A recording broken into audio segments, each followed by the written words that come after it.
Hello, everyone, and welcome to the next episode of Outside of Life, where I chat with inspiring artists 5 days a week. My name is Eva, and my guest today is Gary Ham, the owner of Superham Designs.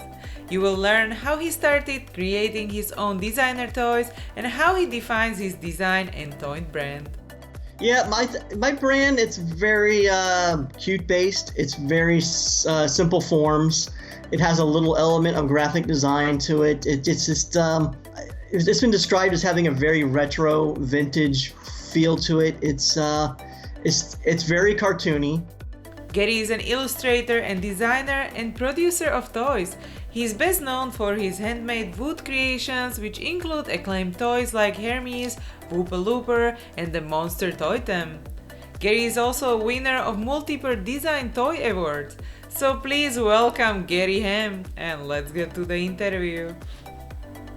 Okay, so welcome everyone to the next episode of Outside of Life, and I'm super happy to have my guest here, Gary Ham. Hi.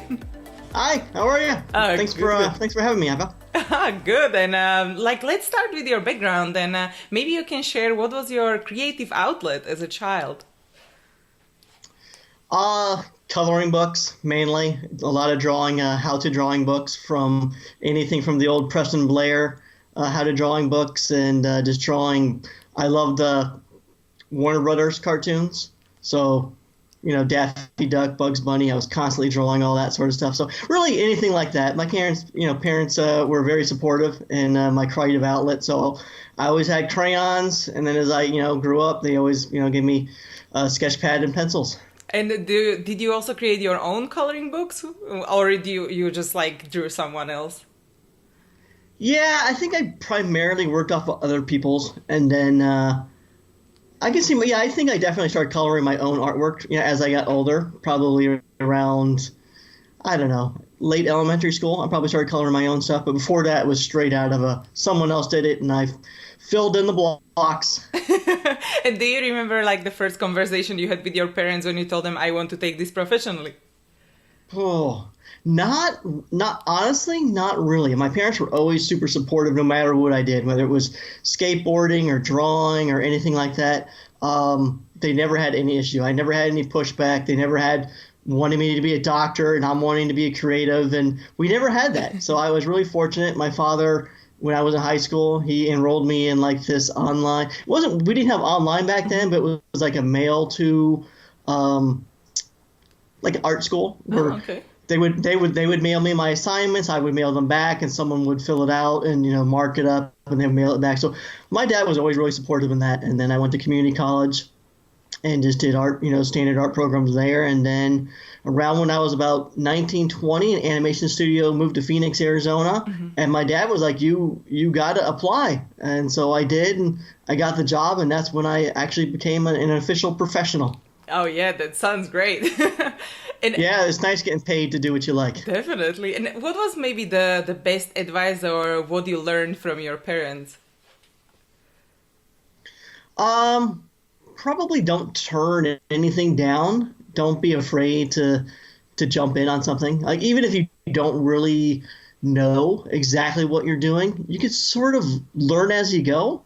Don't pass up opportunities, and because sometimes those opportunities, whether they're paying or not, I would enter a lot of newspaper contest or local contest and a billboard contest, little things like that. Anything to kind of get your work out there, name out there, your stuff recognized, and that usually tended to lead to the next thing, and then you just kind of project jump until bigger and better things come along. So which are kind of the biggest turning points or decisions you had to do in order to get where you are now? As far as professionally, it was definitely applying for that animation job. I had no animation schooling. I was strictly just doing general studies, art programs at a community college. I submitted. They saw enough talent in my skill set and decided to train me on the job. So that's probably the biggest, most exciting thing that really led me into the professional world. But other than that, it's just been doing my own thing. I do toys on the side, and then deciding I was not an established artist. I didn't, I was not people were not familiar with my characters and my work, and I decided to go into self-production, into toys. Whether that succeeded or not, that was just a route I wanted to go, a direction, a passion that I had. So going into full production with a toy that I didn't know was going to sell or not, that was also another huge choice I made in my life, and it panned out. And so what fascinated you on toys? Why did you decide to do that?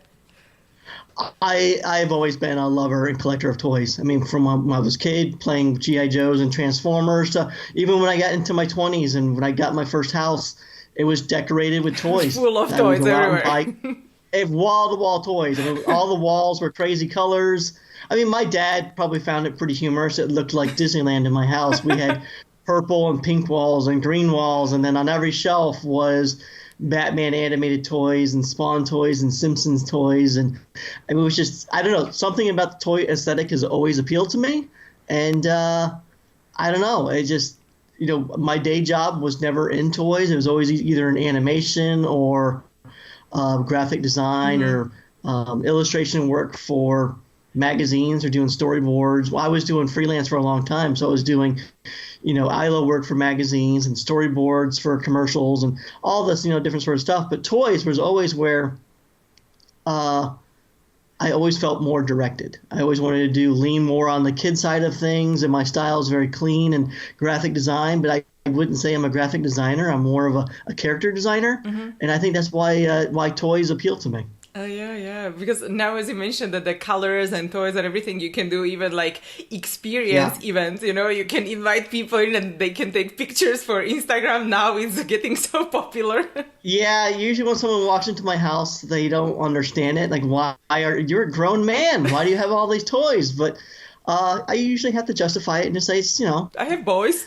This is just who I am. I like toys. Some people decorate their house with balls of twine and horseshoes and flower vases. I decorate mine with toys. And so what is your favorite toy, as you say, aside of yours? You said G.I. Joe, and do you have something like new you can pinpoint? Like, oh, this is really cool now. Just anything designer toy. I love all the original stuff. I mean, licensed toys are great. I can say Transformers or G.I. Joe. That's what your listener base is going to be familiar with. But I prefer the ones that are designed by independent artists that they produce themselves. So it tends to be the more obscure stuff. So I'm not sure I can really pinpoint anything like that. But one of my favorite designers is like Nathan Urevicius. I'm not sure if you're familiar with him, but just anything that's original and weird and quirky. I have a love for vintage looking toys, Halloween themed toys, just anything that's whimsical and fun. I tend to lean on the cuter side of toys as well. Oh, nice. Are there like any resources or sites that people can like follow if they want to, check out toys and... Yes, I have a podcast called the Marsham Toy Hour. It's a weekly podcast where we discuss anything and everything going on in design or toy world. But if you wanted to stay on top of what's going on in the design or toy scene, like there's lots of great daily toy blogs for that. There's SpankyStokes.com or thetoychronicle.com. Toys Are Evil. I mean, you can just search the word designer toys, just Google it, and tons of information will pop up for that. Yeah. Running a daily blog, that is so much work. You really need to stay on top of the news feeds and all the artists and posting all that stuff. So we just decided just to do a podcast and just discuss all of that, what's coming out weekly. I find it much easier. But as you know, running a podcast, it's never as easy as everyone seems. I think they think, let's say this is an hour-long recording, people would assume, oh, you only do it for an hour, but that's not the case, right? You got to do like prep time and research, and then you got to edit and clean it up. So there's always a lot more involved than I think what people expect. Yeah, definitely. And so when you mentioned as well that you have a lot of toys and you draw and you create, do you also like draw with your boys or do they learn from you? My boys they're only 2 and 4, so my 4-year-old's just starting to kind of notice that Dad does toys. They play with my toys, but they're not. I'm just now starting to get him into drawing, the 4-year-old. The 2-year-old, he's a mad scribbler in the coloring book. Can't stay within the lines, but yeah, eventually I'll get my boys, a little more on the creativity and drawing and all that sort. That's gonna be fun. Painting and drawing with them. Definitely. It's gonna be awesome. And when you said as well with the university and when you were studying on your own, how did you or did you have a mentor when you were just starting out, or someone who inspired you to do this? I can't say that I really did. I was very much self-taught. Like I said, even my art schooling days, it was just very general studies. It was never focused in any one area. I didn't stick with one teacher who taught me anything and everything. It was just my skill set was just sort of picked up from just a wide variety of people, from people in the animation world, and then just influences, little artistic styles or approaches that I picked up from researching online or a favorite artist or stuff like that. So I'm kind of just a melting pot, a mixed bag of inspirations and mentors. So how did you approach learning? If someone wants to do what you do now, or they're just starting out, how did you kind of collected your knowledge? Did you look at the masters of the past, and then you kind of did the observation daily, or how did you do that? Right. I was really big into just searching on the web. There was a time where blogs were huge, so I'd follow all my favorite artists on their blogs and download all this inspiration they had. I would collect old Taschen books where it was, popular robot designs or old I love the old vintage advertising of candy wrappers and soap bottles and just old toy designs from the 50s and 60s. If I go to a grocery store today, most of the packaging design and character design on cereal boxes and stuff, they don't appeal to me today. I'm not really into that new style. I very much love the old vintage stuff. So I would say my personal style is very heavily borrowed from the old designers of the 50s and 60s and 70s. Just the old vintage stuff, Rankin Bass stuff, old Warner Brothers cartoons, and just old advertising. And did you have favorite books as well where you were learning from? Can you recommend something for our audience to check out? Yeah, the Ed Emberley drawing books I was huge into those. Real simplified, how to break down,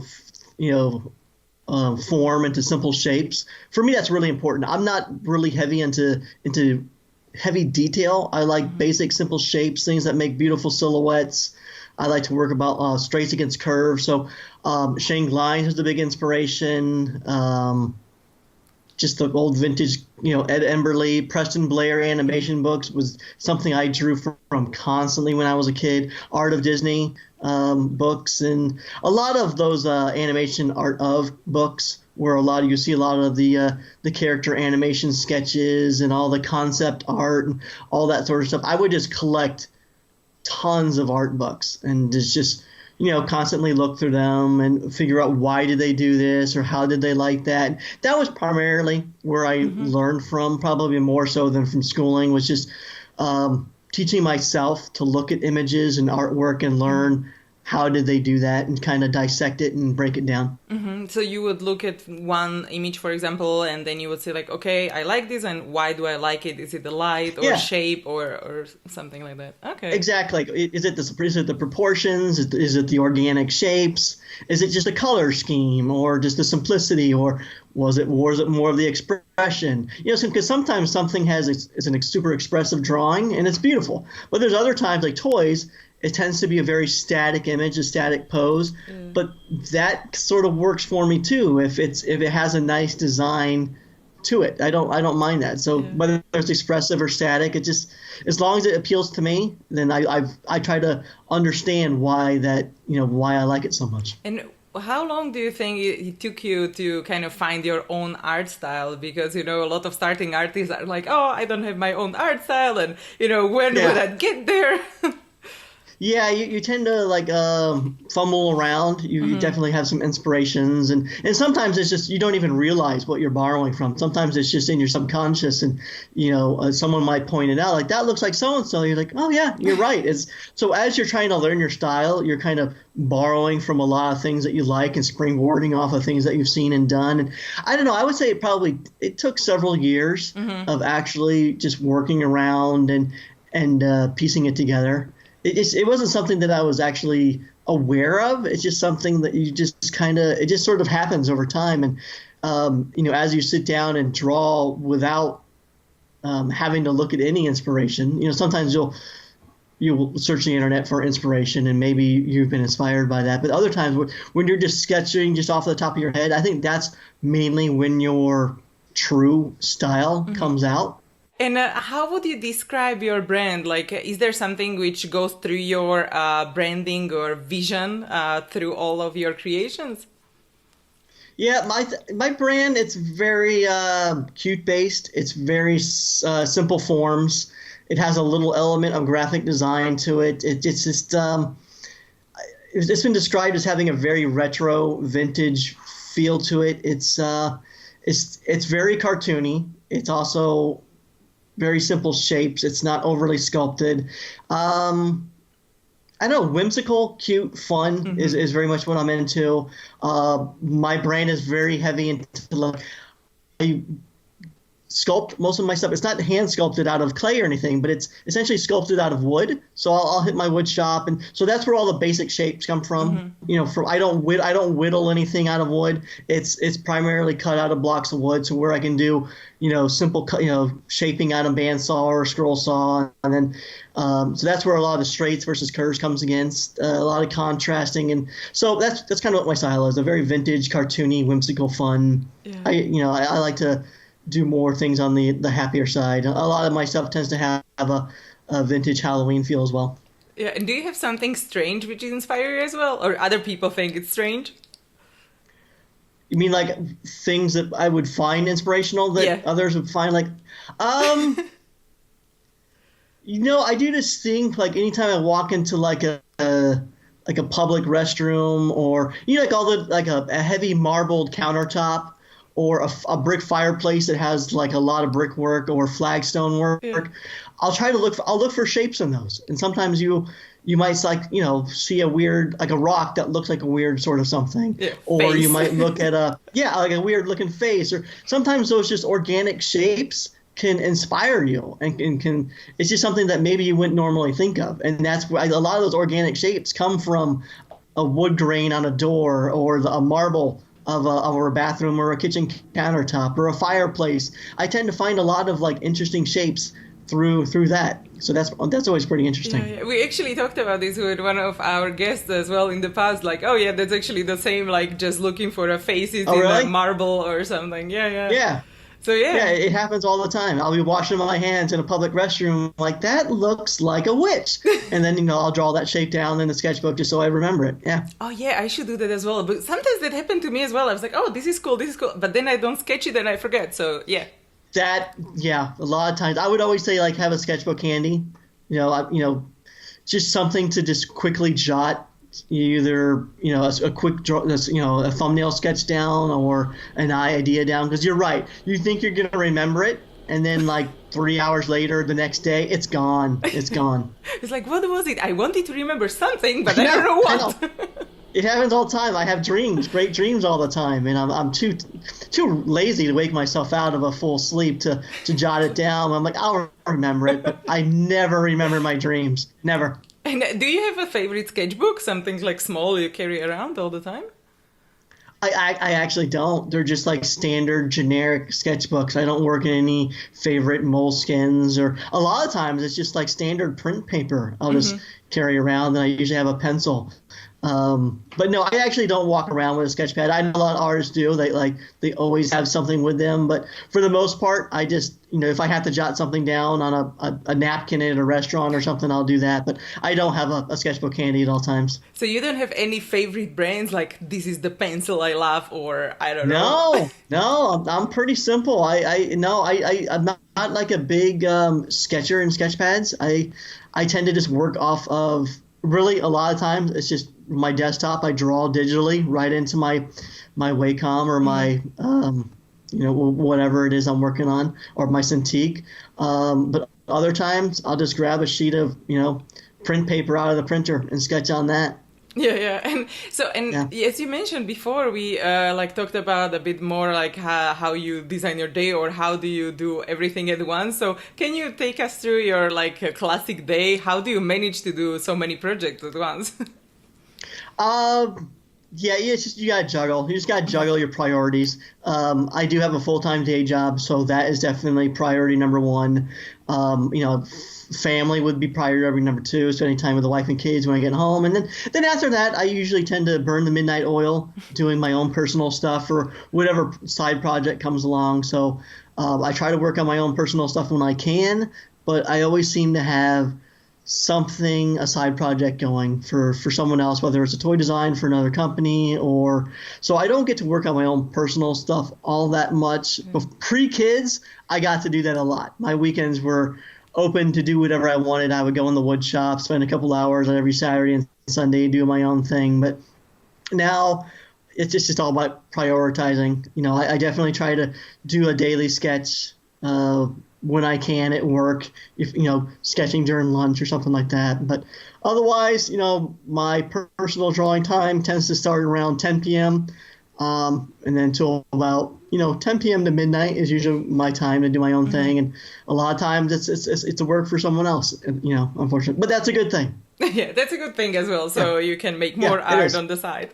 And Yeah, exactly. how do you combine your income streams? Do you have one main income stream from the daily job, or do you kind of split it into like the table with more legs of income?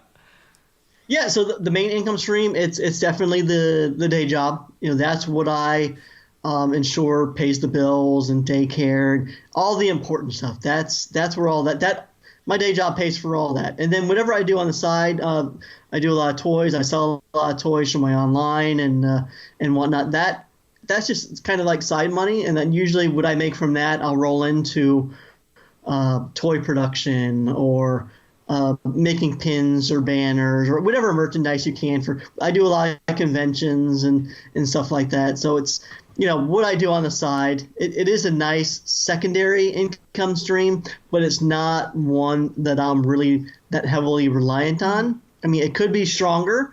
I wouldn't say I'm like the most focused. I mean, I definitely like to enjoy watching movies and spending time with the kids. So yeah, I could probably make a really decent, like maybe I could probably even do it full time if I wanted to. But I kind of like having that day job where the stress is taken off of me. I know that it's paying for the bills. I know it's paying for health care. And, I don't have to constantly job hunt and always worry where the next paycheck's coming from. So it's nice having that full-time day job and the toy, stuff and side jobs and side projects definitely is a nice side income. Yeah, and maybe some of our audience, they don't know, like, what do you do as a day job, if you can just mention? Oh, yeah. So my day job, I'm an artist and animator for an educational company. So we'll animate characters for mainly digital products. It was an educational company. It was a very print-based world for forever, and now everything's going digital. So essentially, we're redoing all the books into the digital world. So we'll animate text on screen, characters to engage the kids for the learning lessons and stuff like that. So that's what my day job is. Oh, perfect. And let's talk maybe about the production of the toys. You usually talk about it on your podcast, but maybe we can just touch some like points or just like really top line. Okay, sure. Yeah, what is kind of the biggest learnings? What do you kind of now know over the time with producing toys? Yeah, the biggest learning is just getting a feel for the market. I mean, a lot of people don't know what designer toys are, so it's a very niche market. So you would just really need to develop your fan base in that regard. But as far as like learning, you need to learn like how to make your own toys. A lot of research goes into manufacturing. So a lot of times when you sketch something, it's not always the best design to have multiples made of. Sometimes it doesn't lend itself to having a cast or a mold made of it. You really need to learn like the industrial techniques used for the manufacturing of toys and be aware of that. And that's probably one of the biggest mistakes I've made getting into toys is I would just do a sketch and not be concerned about the molding process or the pad printing process or how things were done. And so you kind of learn that as you go. But I would say to anyone who's wanting to get into toys, definitely familiarize yourself with it. I'm not saying that you have to mold. It would be definitely helpful if you learn how to mold and cast toys yourself. But if you can't do that or you don't want to do that, it's definitely an expense to do that.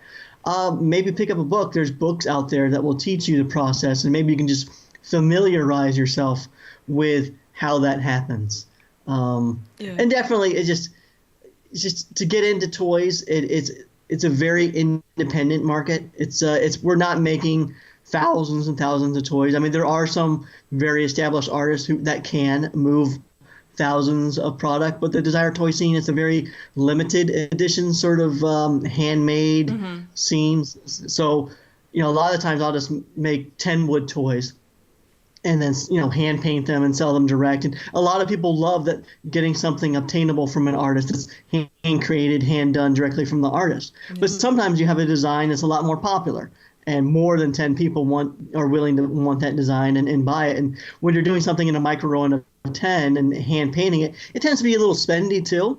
So, something could be several $100s, and that's something your entire fan base can afford. So it's nice to have different price ranges for your fan base. So if you have something for the high-end, collectors, that's great. They'll want something that you hand painted, handmade.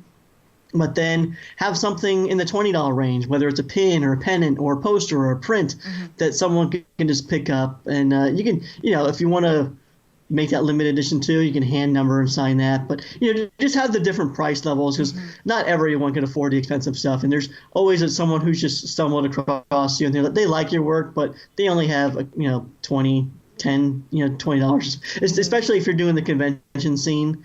Definitely have some cheaper items, $10, $5 buttons, $10 pins, $20 prints, anything to cover the gamut. Yeah, definitely, because that's what my experience on conventions, because people want to go around more, so they want to have more stuff, so they just buy the cheaper things first, and when they have someone really favorite, then they buy like more bigger. Exactly. Yeah. I mean, you go to a lot of these conventions and artists it's great. They brought their handmade stuff and it's hundreds of dollars, but the average attendee doesn't have that. They have hotel costs, and they usually come in with a budget of maybe $200, $100 or $200, and they want to support as many artists as possible. So generally, they're not going to drop all their money on one item. They'd rather buy multiple items. Yeah. And so, what are the conventions you go to, or something you really like? Primarily here in the States, it's the toy conventions would be Designer Con is definitely one of the biggest conventions. They also call it DCOM. It's Designer Con. That one's coming up in November. Yeah. Another really big one, very designer toy themed, or really independent. All of these are independent artist themed. They're not just designer toys. They initially started out with the direction of designer toy artists, but then they've grown to just the independent artists in general, from t-shirt makers to print makers to really anyone who's just hand making and doing the small independent runs themselves. So the 5 Points Fest is another big one.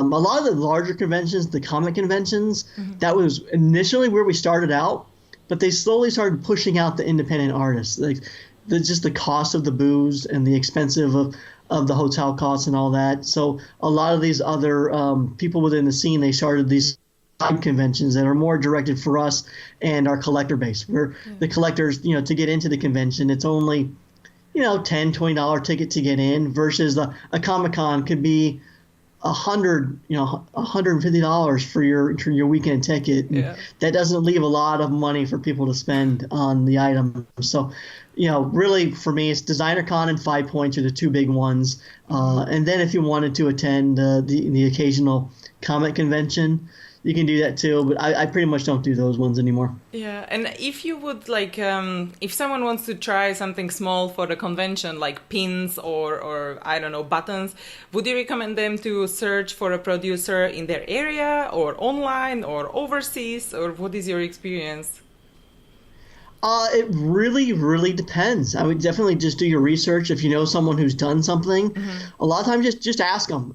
I know some people are, hold that stuff close to the chest. They don't, for some reason, people don't like to share their information. I think it's like, I did the research, you should do the research. But, you can email me I'm always real helpful. I have no problem sharing that information because I definitely know as far as like overseas manufacturing, it's really, really hard to find that information. And you don't want to be sending thousands of dollars over to a company that you're not familiar with. So that's scary. But as far as if you have like a local printer, you can rely on them for making your posters or prints or your buttons or something like that. But there's a lot of, if you're into there's a kind of a movement in the art enamel pins game going on. There's a lot of producers in that. A lot of artists are producing that. So you contact maybe a few artists. A lot of them will actually even say where they got that done. But I would say approach everything with hesitancy. Do your research, because a lot of these places are just newly startups. They don't have their full business up and running, or so I would say just be wary, do your research, and ask around before just jumping into something. Yeah, and if you're really just like, okay, I don't know how to do research, or what would I search for, like, oh, where do I do enamel pins, or what would you search, or quality enamel pins, or Yeah, pretty much. I mean, for enamel pins, just search enamel pin productions or manufacturing, or if you're into designer toys, you can actually search designer toy manufacturing or production, and just do like the simple basic words. Usually, if exactly what you're thinking things are, type that into Google, and that's usually going to bring something up. And then if that doesn't happen, then if you saw a toy from someone, just contact that company direct or that artist direct, and maybe they can point you in the right direction. Not all the artists are willing to do that. I know a lot of them have become jaded over the time with sharing information. You'll take 30 minutes or an hour out of your day to type in a nice letter and respond to a fan's email trying to help them, and then a lot of times you don't get something back, and so I know a lot of artists have become jaded, like, why am I spending time when they don't seem appreciative? So I would say if you do reach out to an artist, definitely let them know that you appreciate their help, or let them know that you have done some research and you're not just relying on them to tell them exactly what to do. And if they do take the time to respond to you, please take the time to thank them and show them that you're appreciative of their time and knowledge. And if someone wants to contact you, what would be the best place to reach out? You can reach out. My website is superham.com. My contact information is on there. Otherwise, you could just email superham.com. And I'll definitely try to answer any questions anyone has. Perfect. And what about the projects you are working on now? Something exciting coming up you can share already? A lot of that stuff is under non-disclosure agreement contracts, so it's definitely. But we have some exciting toys coming out. I'm working with several different companies, so that's gonna be fun. Whether they're a lot of minifigure designs. I like toy shelving, so I'm working on some of that sort of stuff where it has a toy aesthetic, but you can actually use it as shelving for your toys. A lot of toy collectors, they just kind of run out of space. So what I've kind of done is making toy shelving. So it still lends to that collector base, but it gives them more room to put some of their stuff. So I'm definitely going to be working on more of that sort of stuff. That really excites me, that sort of stuff. And but yeah, a lot of the stuff, unfortunately, I can't share at the moment. Yeah, and with the shelves, you can also share with your own experience, right? Because you have a lot of toys, so you know exactly how it should be. I do. I always love furniture design and stuff like that too. So it's nice being able to go in the wood shop and make something that's not just a small toy. I enjoy making the small toys for gallery shows, or that's my initial sculpt. I'll make something out of wood and then I'll send it to a factory to be mass produced. They'll cast it from my wood and then they'll just mass produce it from there. But for the most part, I do enjoy making those larger one-off items, which tends to like the shelving. And do you have a studio at home, or do you have to travel somewhere? No, my garage is it's an oversized garage, so I have a decent wood shop set up in there, so I don't have to move the cars or anything, which is nice.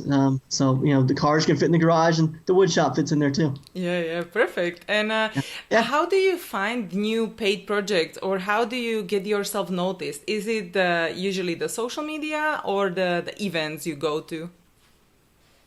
Initially, when I was just starting out, I would send stuff out. I would look up art directors or editors or art editors or in magazines, and I would send them like samples of my work. That's how I got a lot of my freelance work when I was a freelancer, was just mail marketing. But that's changed a lot. Back when I was doing that, there was no social media. So I would say definitely today it's, keep your whatever you're using for social marketing, whether it's Facebook or Instagram. I know a lot of people, Instagram is primarily what people are using for their portfolios nowadays. They're not keeping up to date on their websites. It's primarily the Instagram. I'm even a victim of not keeping up on my websites. Superham.com. It's been neglected. I haven't been keeping it up with the most current toys I've released and stuff like that. So for me, it's definitely been Instagram. Doing art shows, like I said, never turn anything down. So if I get approached for doing I unfortunately, when I was just starting out, don't turn things down. Take anything and everything. As you become more established, you can kind of, I guess, become a little more selective. Prioritize your time. But yeah, just social market yourself. Like a lot of things, comment to different artists. That if you comment to a different artist, sometimes you'll recognize, oh, this person left me a comment, and then you're on their feed, then you see their stuff, and then they're following you. So if a project comes up and they liked your artwork, they'll keep you in mind. Yeah. And also it's good to comment not just like cool and awesome or something really generic. Yeah. Yeah, that stuff will tend to get lost. And I know a lot of people just love to go to someone's page and like 40 different things and thinking that. But I would definitely try to engage with whoever you're trying to get noticed from. Yeah. Liking someone's great, but sometimes the more popular artists, they'll get thousands of likes. So you just kind of, you get lost amongst the mix. So it definitely, like what you said, exactly what you said. You can say nice or cool or awesome, but if you say something that's a little more memorable that makes them want to, don't say, hey, check out my artwork. Oh, yeah. That's almost spammy to me. I always have to just be friendly, engaging, and complimentary. And a lot of times an artist or an art director or whatever might check out your work. Yeah. Oh, good. But yeah, as you were mentioning as well, like these comments like, oh, just come check out my page. You don't know. I heard it in other podcasts, like someone was mentioning, like, you don't walk up to someone like, will you marry me? You want to get some relationship first. So yeah, Exactly. So I think that's the same thing. Exactly. And when you were also mentioning the new jobs and that you are trying to take as many projects as possible, but how does it look like when you have to say no? What is going on in your head? Like, how do you choose? Yeah, at that point, you just got to choose what you want to work on. There was a point where I was taking anything and everything, and I wasn't enjoying every single project. So over the time, I've learned, what do I enjoy? Is the time frame doable? Is it a project I'm going to enjoy? Because a lot of this stuff is done late after hours, after I put my kids to bed. Generally, I'm pretty tired. So is it something that's going to interest me? If there's a lot of projects all at once, unfortunately, you do have to turn things down. Yeah. And I would say just do the thing that you want to do most. Sometimes you might take something on because it might give you the most exposure. Maybe it's a great show with a lot of other artists, that might get your artwork noticed and looked at. But if it doesn't interest you, don't force it. Just do what you enjoy, and I think that's my best advice I can give you. Don't force it. Don't do anything that you're not really into, because otherwise you're going to procrastinate and put that off, and next thing you know, you're going to be having to do that over one weekend, and you might not be doing your best work. So do what you want to do the most, and then turn down anything that's kind of like, I don't feel like doing that. You definitely never take on a project that doesn't fit you. I know some artists will take things on that it's not them, and they're forcing their artwork into whatever this assignment was, and don't do something that's your style. Don't do a project if you need the money and you need to do like a side project or take on a freelance project that's not working how you normally would. You're being forced to work in something else. If you need the money, take that job. But otherwise, do the things that's best suited for you and your style. Yeah, yeah, definitely. And so when you were talking about the procrastination, and do you also have like these down days when you have to motivate yourself? And what do you do if you need to motivate yourself? Oh, sure. I mean, like I said, I love binge watching things on Netflix and movies, and you can definitely let procrastination get away from you. At that point, you just when that happens, I'll just like start sketching. I'll just and then that kind of once I start doing it, I enjoy it. But if I let myself go a few days without sketching, I notice I just start slacking off more and more. And I enjoy a lot of doing a lot of different side things too. So I'm probably one of those artists that's easily distracted. I can go days and sometimes I can go a couple of weeks without really being heavy creative. And that happens when you work in it when you're really doing it and you're doing it heavily for weeks and months at a time. Say you're preparing for a show or a gallery or a convention or something like that. You can burn yourself out. So allow yourself to relax and re-energize and stuff like that. But when you need to like respark that creative energy, I usually just start with just doodling.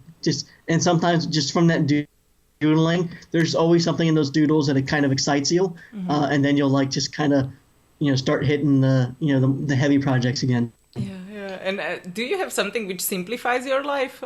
Something maybe you bought recently, maybe for planning or some tool or medium? I wish I had something cool for that answer, but I don't.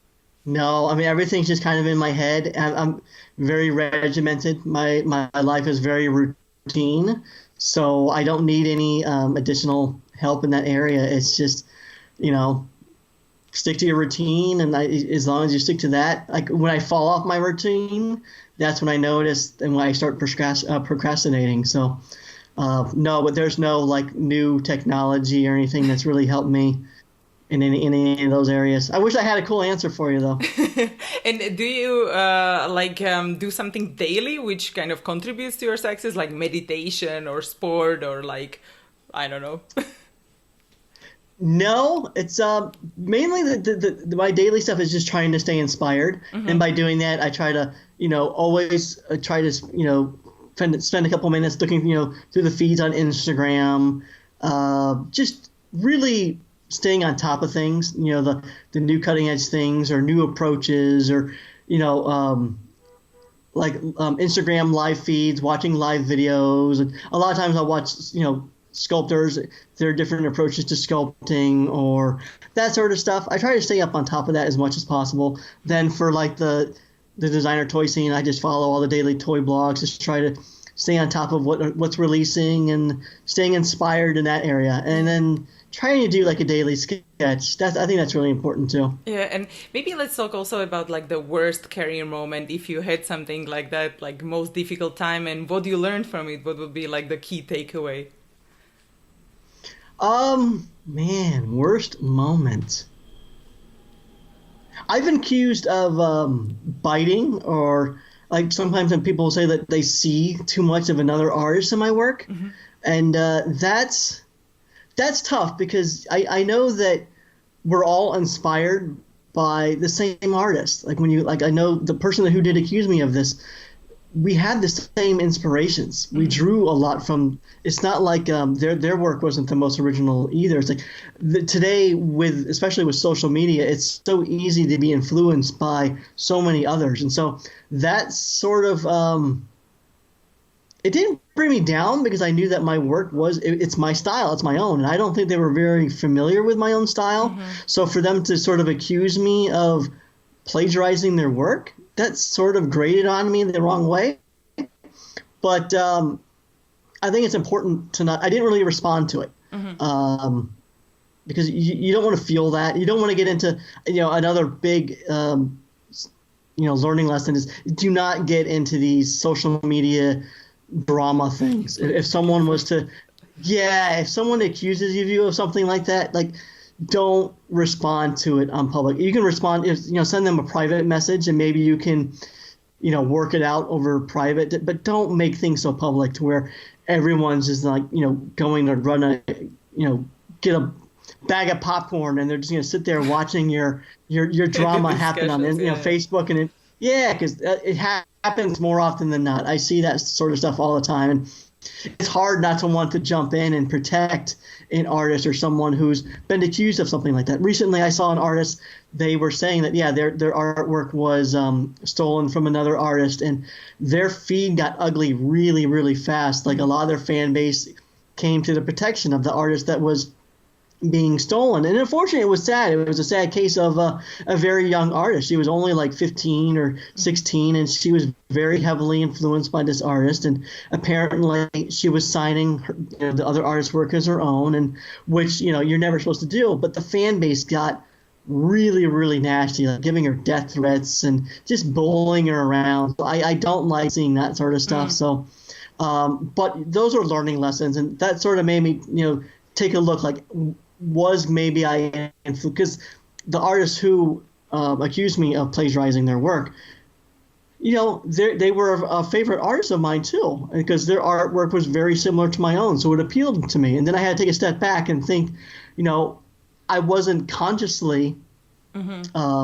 trying to rip their work, but was there, subconsciously, was I maybe a little too close, and should I have been aware of that? And that's sort of when you need to step back and take a look from the outside in. And then I would ask some friends, like, it was brought up, and you get it's very important to get honest feedback from your friends or family. And, I know a lot of times it's very easy for them to not want to hurt your feelings, but I think it's also very important to give constructive criticism, and even if they're harsh comments, you just don't take offense to it. Just learn from that and then build from that. Yeah, definitely. As well, as you said, like if someone is practicing or they just want to just study some art closely, or then they can just say, like, I was inspired maybe by this. I was really practicing this drawing. And then when they like move on later on, of course, we are influenced by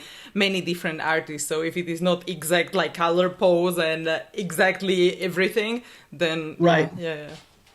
So I would say if you ever do that sort of thing, if you know you're very heavily inspired by, I don't know, maybe one of your favorite artists, and it's going to be something that the fan base of that artist is instantly going to notice. Maybe if you post that into Instagram or Facebook, maybe that you can note it first, that you were inspired by this person, because what's going to happen if you don't do that? Someone is going to pounce on you and accuse you of biting or plagiarizing that artist or being too heavily influenced. And I think it's perfectly okay to be influenced and springboard off of artists and stuff like that. But when something's too reminiscent and it feels like someone else's work and not your own, that's something to be aware of and definitely point it out when you do your post. Yeah, and what do you see now as like the worst advice young or like starting artists are getting? Or maybe if you ever get like the worst advice ever? That's a tough one. I would say it probably kind of goes back to what we were just talking about, like be inspired by, but don't learn and break down what it is about other artists that you enjoy, but don't necessarily just take it as your own. And I think that happens a lot in when you're first developing your style. I know in middle school, definitely in middle school, I was borrowing very heavily from Disney and stuff like that. And I would say just be aware of it. And I think it was just with the way the internet is now. I think a lot of the younger artists believe it's very easily to just make things their own, like intellectual properties and licensed stuff. There's a lot of fan art out there. It's not yours to sell. It's not. But I understand it. If it's something you're very passionate about and you want to kind of do your own version fan art of that licensed property, that's fine. But unfortunately, when you go to conventions and stuff now, a lot of artists are trying to base their income on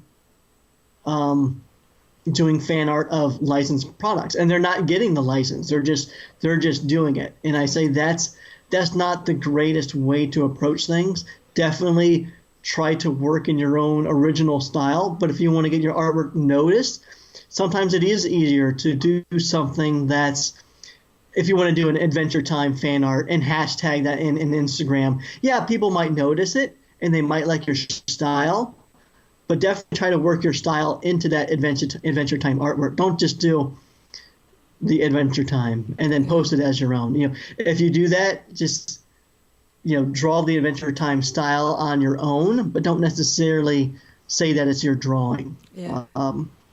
So I would say I think younger artists aren't very aware of intellectual property and licensed property. They almost feel what they see on the internet is for the taking, and it's not. It's someone else's brand. Someone's worked hard to build and establish that brand. And it's the same with artists too. Like their style is something they've built and worked hard on for years to develop that style. So don't just think that style is for the taking. And unfortunately, it happens all the time. Someone thinks that someone's an American artist and they're in the Ukraine or Russia, and they for some reason think that they can get away with it because it's not.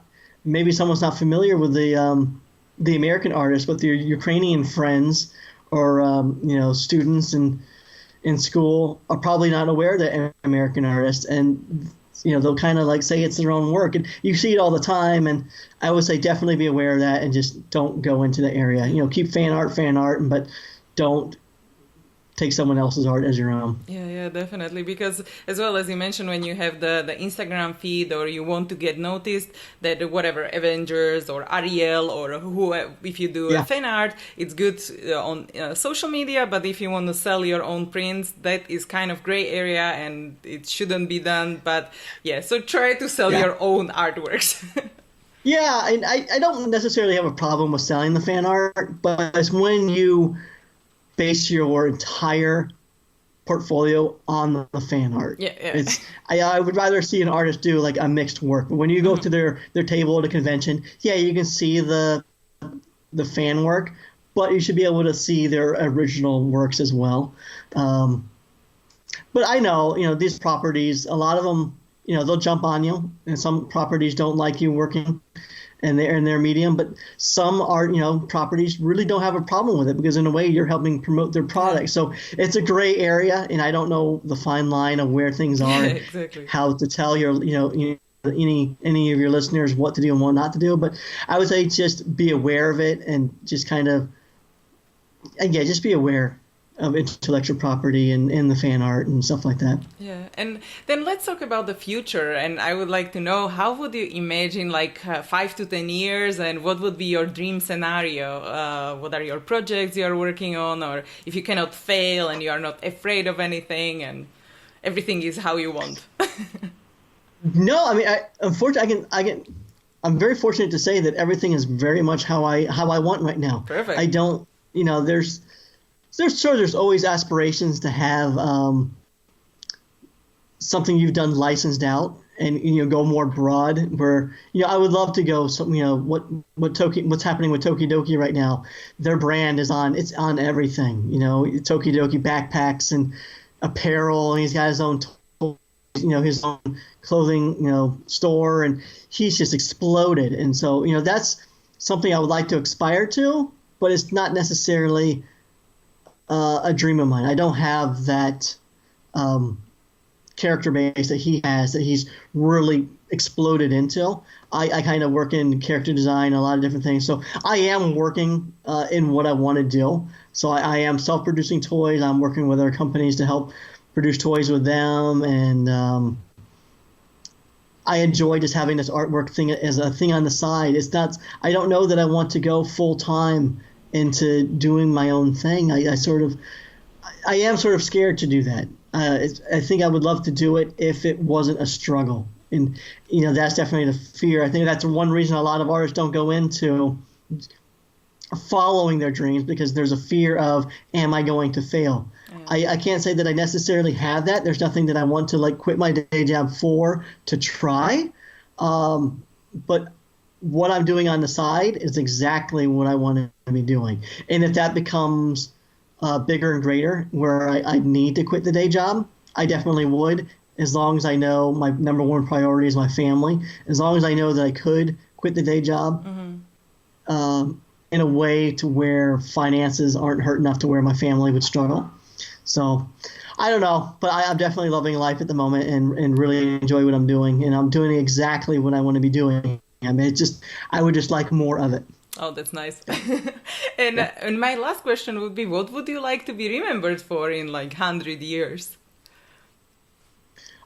Just toys that made people happy. Just knowing that I brought smiles to people's faces. In 100 years, I would love to know that my toys have been handed down to the next generation, and maybe it's something that you can find at a vintage antique market or something like that. Just knowing that I'm no longer around, but my work is still putting smiles on people's faces. That's the legacy that I would like to leave behind.